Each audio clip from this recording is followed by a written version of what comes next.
आज आपण पाहणार आहोत एक अतिशय प्रभावी ॲक्टिव्ह रोप योगा मूव्हमेंट, ज्यामध्ये रोप आणि वॉल ग्रिलच्या सपोर्टने आपण शरीराच्या अपर बॉडीवर काम करणार आहोत. या मूव्हमेंटमध्ये सर्वात महत्त्वाचा भाग आहे चेस्ट ओपनिंग आणि स्पाइन एक्सटेन्शन. दोन्ही हातांनी रोपचा आधार घेतल्यामुळे शोल्डर्स ओव्हरहेड पोझिशनमध्ये येतात आणि चेस्ट पुढे उघडण्यास मदत होते. विशेषतः अपर बॅक म्हणजेच थोरॅसिक स्पाईनमध्ये एक्सटेन्शन मूव्हमेंट निर्माण करण्याचा प्रयत्न केला जातो. यामुळे हा मूव्हमेंट केवळ स्ट्रेचिंग नसून एक ॲक्टिव्ह मोबिलिटी प्रॅक्टिस आहे. यामध्ये शोल्डर्स, चेस्ट, अपर बॅक यांच्यामधील मोबिलिटीवर काम करता येते. शरीराचा डायग्नोल पोझिशन कंट्रोल ठेवताना कोर आणि लोअर बॉडीचा देखील ॲक्टिव्ह सहभाग राहतो.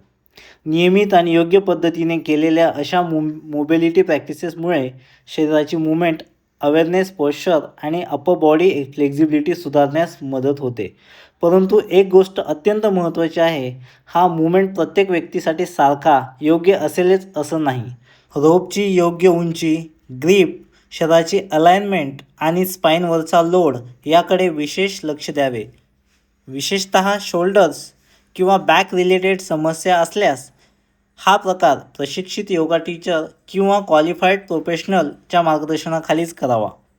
तुम्हाला अशाच प्रकारचे योगा थेरपी, मोबिलिटी आणि ॲडव्हान्स योगा प्रॅक्टिसेस शिकायला आवडत असतील तर योग विश्व चॅनलला सबस्क्राईब करा.